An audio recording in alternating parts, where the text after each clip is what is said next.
Thanks for doing this, Jamie, on a very busy day. Usually not a very busy day on the day 2 of Elevate, but yeah, I think it's been commendable. This, how Lucy's done this, and how they've made this event day 2 a good trickle of people coming in, quality people coming in. So amazing. Yeah, I know how much goes into it. I heard your podcast with Lucy, and she's such an amazing person. Put so much heart and soul into this event. So a brilliant. It's a brilliant event, and we're very pleased to be here. Awesome. And how's been your experience in terms of people? What kind of people have you met here? Yeah, so what we are here for is really just to increase the awareness of what we're doing to the sector as a whole. It's really a kind of great branding exercise, and so we're looking for people like governing bodies, active partnerships, the operators of sports facilities, whether that's leisure trusts or school groups or local authorities, and so a real broad range. So Jamie, what is it that, for somebody who doesn't know your company, what is it that you do? Yeah, so Playfinder is an online marketplace to help people find and book somewhere to play sport. And then we have a B2B booking system called BookTech, which we license to the operators of sports facilities, whether that is local authorities, schools, sports clubs, community associations.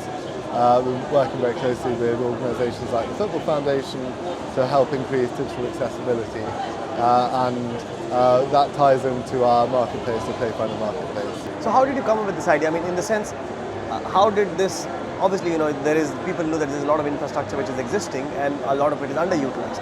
So is that what was a trigger point for you, or was it something else?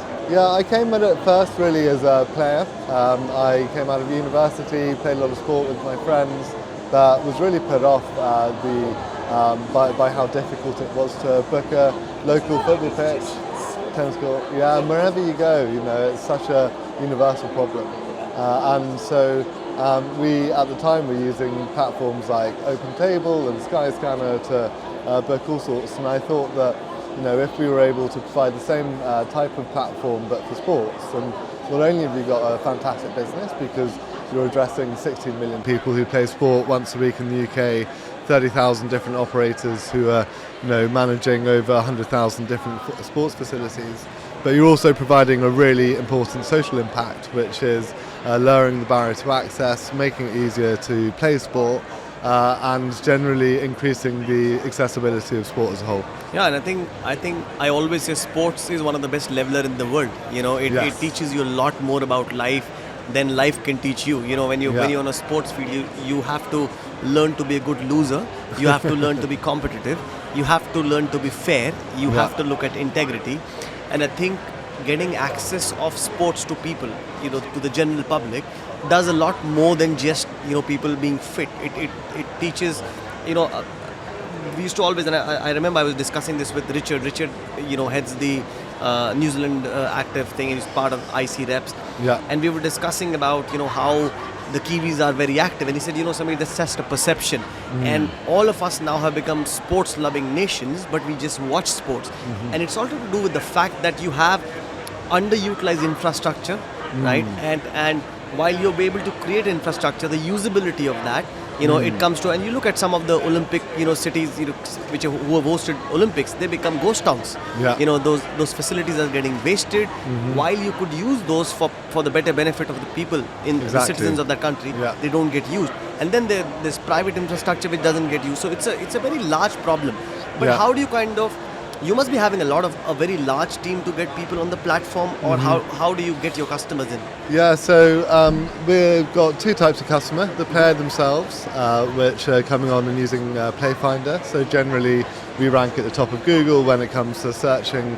So if you type in football pitch in London or tennis court in Manchester, we'll generally come up at the top of those rankings. And is it like a membership? So do I need to take for example, if I wanted to go and play tennis. Yeah. I have two options. Yeah. And I'm asking you because I just don't understand how it works at the moment. Yeah. So I have a choice of taking a membership at David Lloyd's and pay month on month and go and use the tennis courts, because that's the only sport probably I play. Example. And the other option is non-existent for me at the moment. At the moment, I know I can just join a club and do this. So how do I find a tennis court? Yeah, so what we're after is the real recreational player, people who are playing after work or during the weekends, and we are making it as easy as possible for them to play on an ad hoc basis. Mm-hmm. Of course, people will go and get memberships to clubs as well, and Right. but the type of player we're really targeting on Playfinder, and important to make the distinction between Playfinder and BookTech, but on Playfinder is very much that casual recreational player, and that is a market that's really booming. I think casual sport, that's driven by that social feeling, is on the increase, and what we're seeing is less people playing the more organised, affiliated forms of sport, and more people playing, casually and socially. Correct. I think you were talking about, why does sport appeal to people so much, and I think it's that sense of camaraderie, and it's the social engagement. For sure, going down to the gym makes you feel great. You get that rush of endorphins, but there's nothing like being on a pitch or a court with a teammate and getting that sense of camaraderie, and that's what we're really trying to cater for.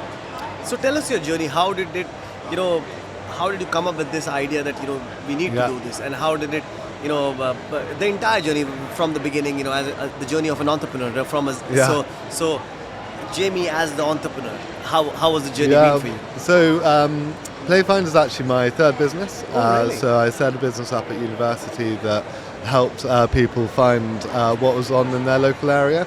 So I was at Leeds Uni. Leeds is a massive city. You've got over 100,000 students, and especially those people coming to Leeds for the first time, they wanted to know what was on in the local area. So I've got a bit of form in terms of that discoverability. Then when my co-founder and I were, organising our sports, as I described earlier, we just saw this gap in the market, and we were coming at it from a place of both having existing jobs at the time, but what we really got so passionate about was the social value that this business can provide. Right. And so in starting out, and we started out quite slowly, and we kept our main jobs at the time. I was running another business, an art and design business, and what we did was just saw whether it would take off organically, because we were a little bit unsure. It's a bit of an interesting market. It's not the most commercial market in the world. We're at a confluence of public and private, where I think the public influences, i.e. the non-commercial influences, trump the private, which is for the right reasons. Sport and access to physical activity is, very much a public topic. But what we saw was very quickly and very organically, we got a huge amount of demand on a very rudimentary platform that we built at the time.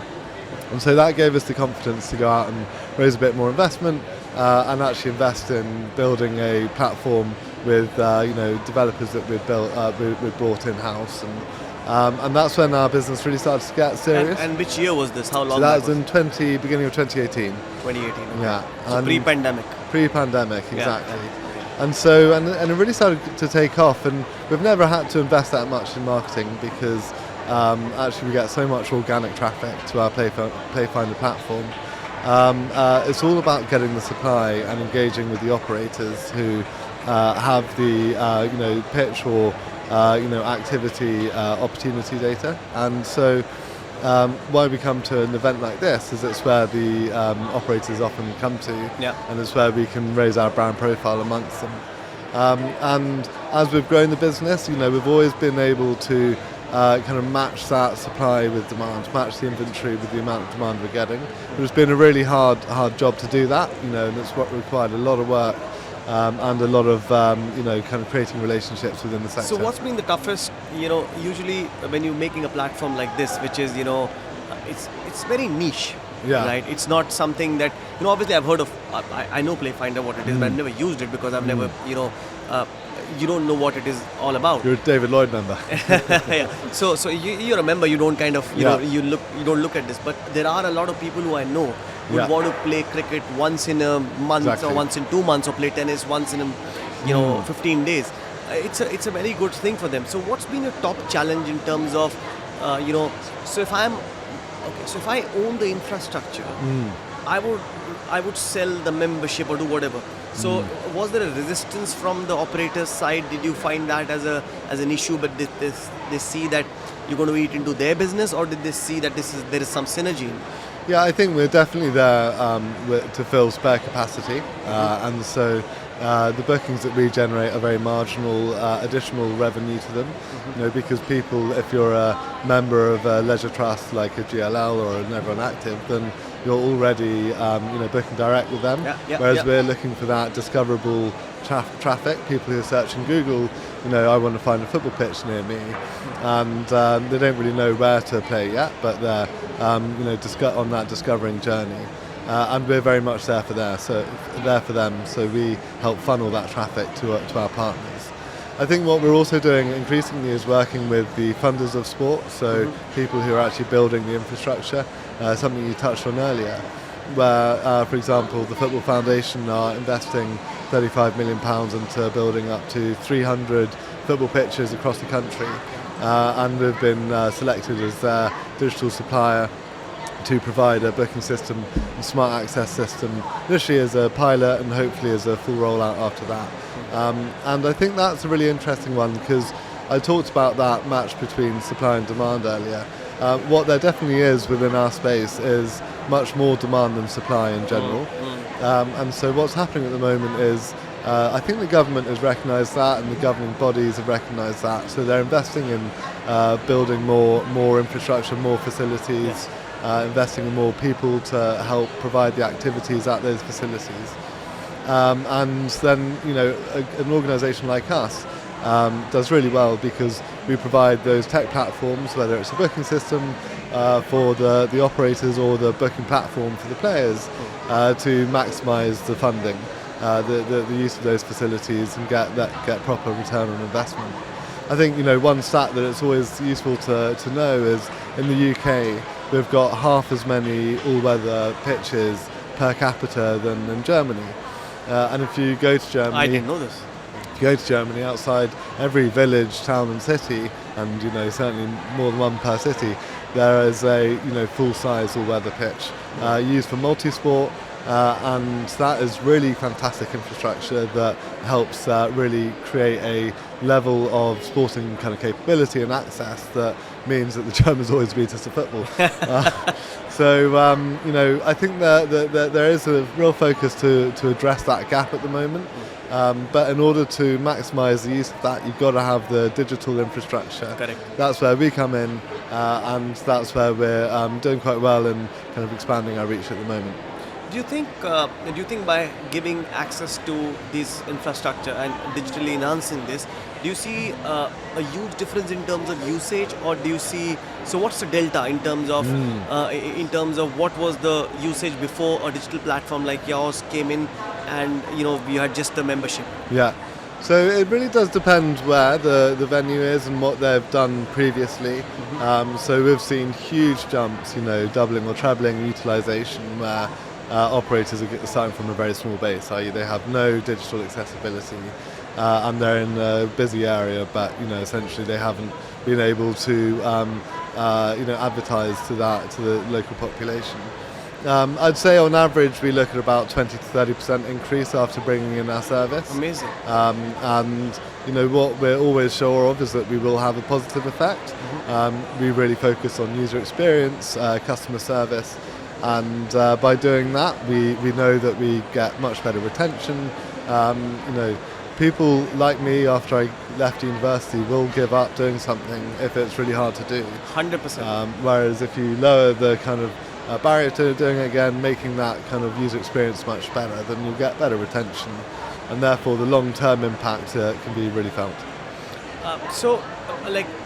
When you look at infrastructure, you look at right now a couple of sports are expanding into different sports, or so at the moment, what is your canvas like? Yes, exactly. So I think we've always, depending on the time of year, over the whole year, about 50% of our traffic and bookings are in football. But then if you look at the seasonality, tennis takes over the summer. And then you see the growth sports. I definitely know that paddle tennis I was about to say, is growing really fast. Yeah. I do think the UK has general structural issues as to why paddle tennis can't grow as fast here as it has in other countries. Why is that? Number one problem in the UK is a lack of space. So space is really hard to come by. Where there is space and large... There's so much of countryside. There's no... I mean, I don't understand. There's hardly any population in this country. You've got 56 million... I know. And you still don't... But that's where you're seeing paddle operators often expand to, which is more rural locations. But it's harder to attract people to more rural locations. So, but it is definitely growing. And there is a lot of investment going into it at the moment. We're obviously being put in place as a booking system for a lot of those venues. We're seeing a big growth in netball. Over a longer time period, but last 3 or 4 years, we've seen netball really increase. We've seen increase in particular sports grow as trends have changed. So over the last 2 or 3 years, we've been really proud to see an increase in women's use of our platform, especially to book football. There is definitely a big spike in that, and I think.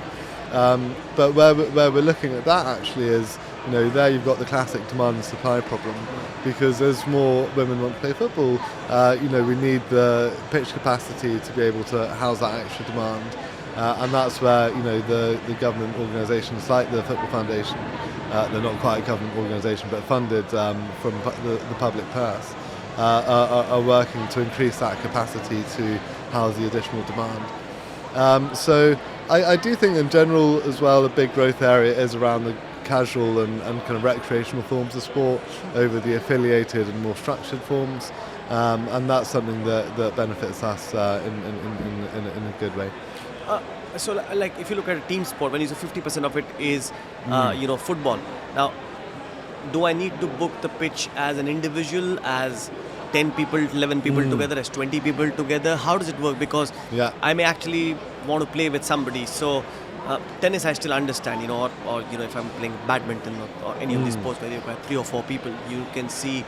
Do you have a method in which you can say, so give an example, 4 of us are strangers, and I book a slot in one of the badminton courts somewhere, and the other 3 people are actually very good at playing badminton, and I'm not, so I'm kind of, I struggle.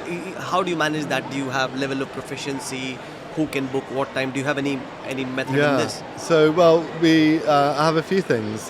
Firstly, we work with partners who are really good at attracting casual and drop-in players. So those partners could be someone like 50 Addicts, who put on games pitches around the UK and allow people to book as an individual.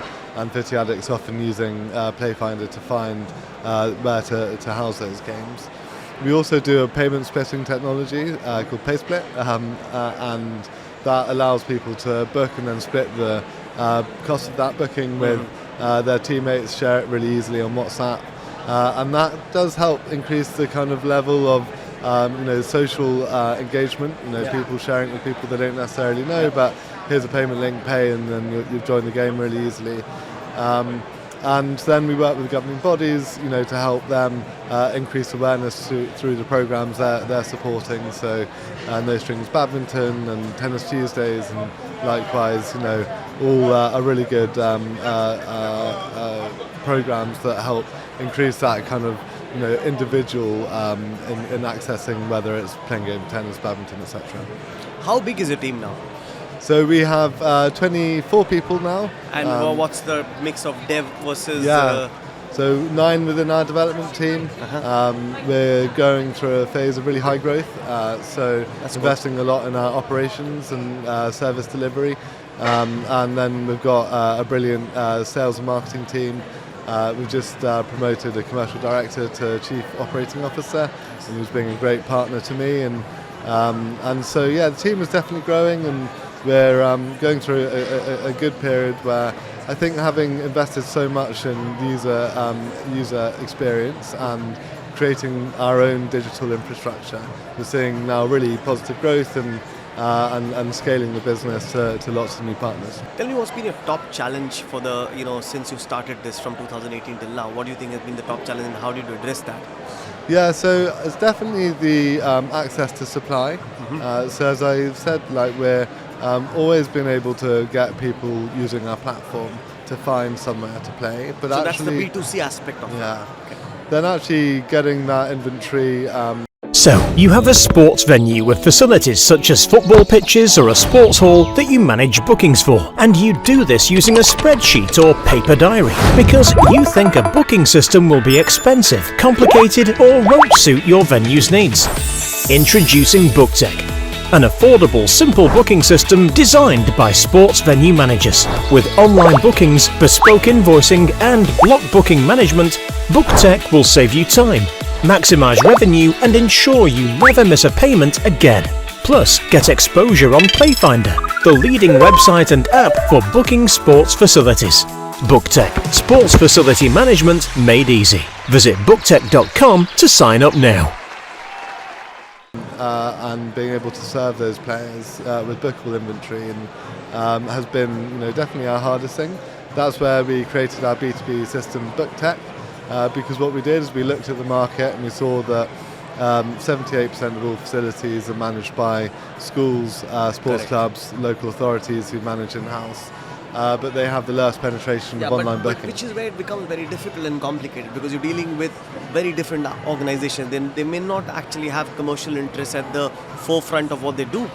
And so are they keen to fill those up? Yeah. And why? So there are definitely two forms of return on investment that we often talk about. You do have that financial return where people are looking to maximise their assets and at the very least pay for the the lighting, the people to man the facility, etc. You've then got the social return on investment, and we've actually really proven ourselves quite adept at providing that social return on investment. For example, if you analyse the data of people that are booking at a facility through Playfinder, over time we've been proven to make it much more socially accessible to people from areas of higher deprivation, and that is just because we are lowering the barrier to access. And if you're able to do that, you'll get people from a broader range playing sport. You won't get the kind of digital natives who are really confident at kind of overcoming hurdles of difficult user experiences. But by making that really smooth user experience, that's where you really increase that social accessibility. And so, yeah, that's where we've really been spending a lot of our time on and energy. Jamie, you spoke that this is your third startup. Yeah. Right. What are the other things you did in life before this? Yeah, so we had a great guide to freshers at university. Started off in Leeds, the Leeds Agenda. Sold that to someone in the year below for the sum total of £1. And she took it on very adeptly and has become a very successful entrepreneur in her own right. Nice. And then set up an art and design business, which I really love doing. But as soon as I saw the kind of opportunity in sports and saw how big it could become through that organic growth we got in the early days, there's really no competition because working in art and design is fantastic, but it's a really difficult business to grow without essentially having all the best contacts. Whereas what I love about the business we do now is it's tech-driven, it's organically driven. We know there's a huge market out there that we can help satisfy, and there's so much opportunity for us to address. So it was always an easy choice to move into this full time. And what do you think is the penetration of in terms of if there are 100 facilities, what do you think is your penetration right now, and what's the headroom that you've got? I know, it's an interesting question, isn't it? So we've got about 450 venues on Playfinder that take online bookings at the moment, out of a market of 30,000 across the country. Wow, so that's a massive market. We've only just hit that 1% level. Yeah, you're just scratching the surface, I guess. I know, and it's those are a really good number to be starting off with, and we do provide a great level of accessibility in certain areas. Where we're looking at the moment is really spreading our wings, growing across the country. We're in a lot of the major metropolitan areas like London, Birmingham, Manchester, Leeds at the moment, but we're spreading our wings and getting access to the kind of furthest reaches, and looking to take it internationally. We're already operating in Ireland. We're speaking with an organisation in Australia at the moment, so we'll see where it can go. And do you work with the organizations like UK Active? Because UK Active's mission is, more people, more active, more often. So their idea is to get more people onto sports, and a lot of times the deterrent in is the infrastructure availability or accessibility to it, and people are people don't want to commit, but people still want to play a sport, don't want to play it regularly, like you said. The weekend the weekend sportsman, as you may call it. Yeah. So how does it? I think where we work with those types of organisations the best are those that are providing funding to build infrastructure and are looking to maximise the use of that funding, and in providing, as we've talked about, both the social and financial return on investment. So people like the Football Foundation and other governing bodies that are building infrastructure. Also Sport England we work very closely with. We've been involved in an open data project called Open Active since its inception in 2015. So supporting Sport England and the ODI and other organisations in creating a data infrastructure that really helps increase accessibility to the availability out there. Enabling digital platforms like Playfinder and other innovators to come out there and basically make it even easier to find a book somewhere to play. So that's where we're best suited, is people providing that physical and digital infrastructure. What's been your biggest, the lowest of low in this when you're developing this? Because it's it's very niche. So especially when you do niche, either you have to go extremely deep in the sector you are. You're not somebody who's doing everything across the across different verticals. You're doing very specific, which is sports infrastructure, which is underutilized and getting numbers up. So what's been your biggest low point?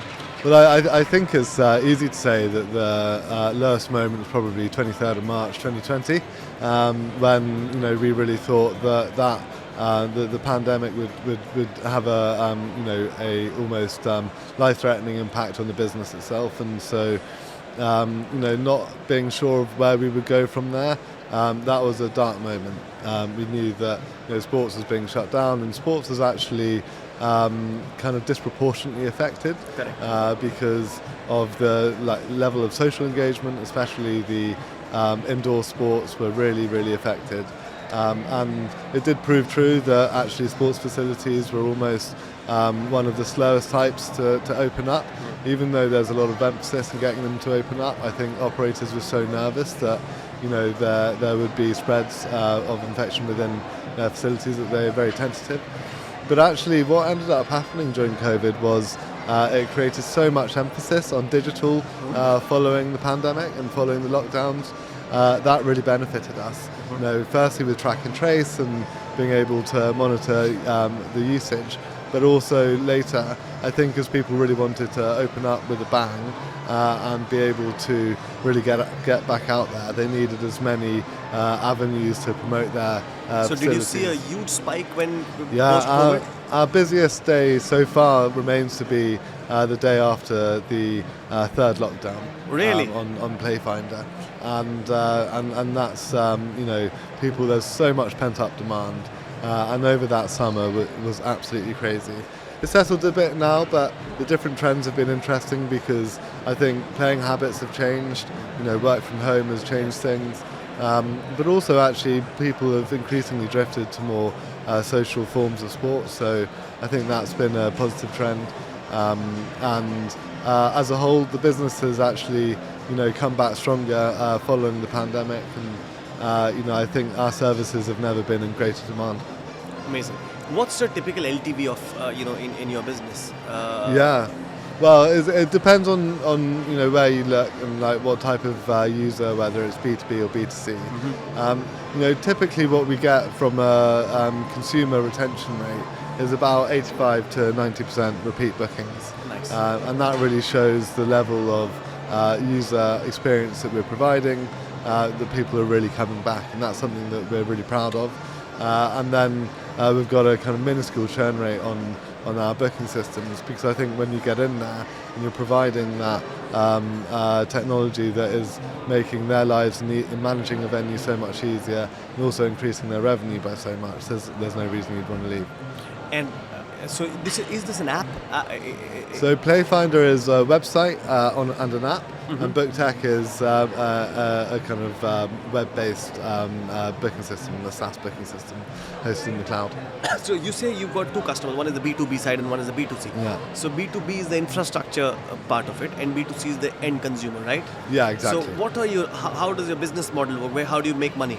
Yeah, so we have a licensing fee for BookTech, and then we, depending on the type of booking, take a transaction fee per booking, and then we never charge the consumer any more booking through our platform.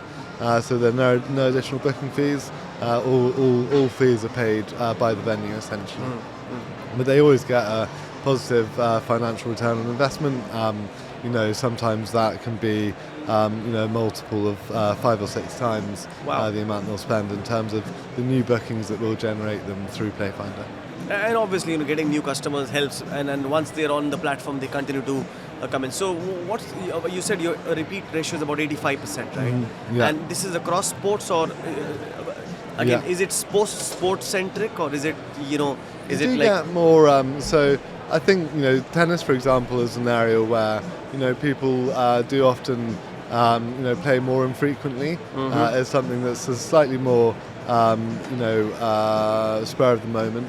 Whereas, to organise a football game, there's quite a lot of work that goes into that. Yeah. So you tend to get a higher rate of repeat with football because they find a pitch, they get a team together, they want to play frequently, they create a whole social scene, go for drinks after the game, that sort of thing. And that creates a really great level of retention. And do you work with corporates as well, where you kind of give them a bulk, corporates can buy in bulk from you? How does it work? Yeah, well, we certainly do work with corporates to help. We work with corporates in 2 ways, actually. Firstly, to help them, organise their sports games. It's increasingly a kind of feature of any workplace, a budget essentially to help enable an active lifestyle. In our own office, each person that works for the company is £75 per month to spend on sporting activity. I think you're seeing that increasingly with other workplaces as well.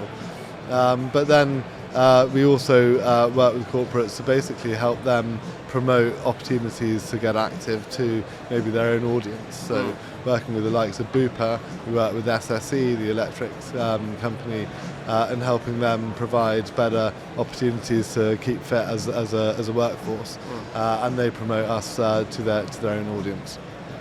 For young entrepreneurs, especially tech entrepreneurs, and while you're tech, you're also fitness in a way, because you're dealing with people who, the mindset of people who use these facilities is different from people who use retail, and I think the demographically also they'll be different.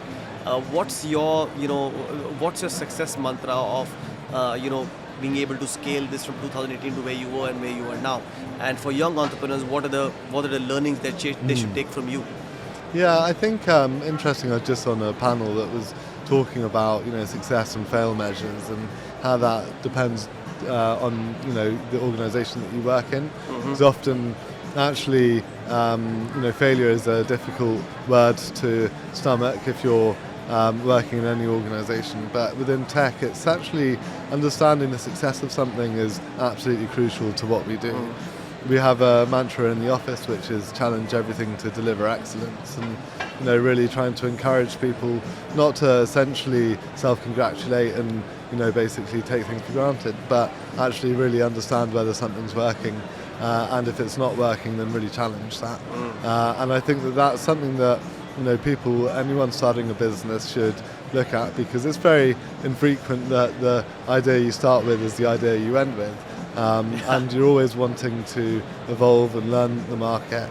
I've always found coming to a trade fair like Elevate so useful because it really helps you understand the market a little bit more, the more conversations you have.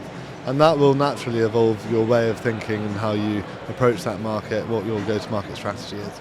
Yeah, I mean, like Jeff Bezos says that, your vision should be consistent, but on the way, on that journey, you will keep changing things, because as you evolve the product, you will realize that there are things that you thought were going to work out in a particular way, and they don't work out in that particular way. Have you had any such challenge where you had to kind of, change your approach towards the problem?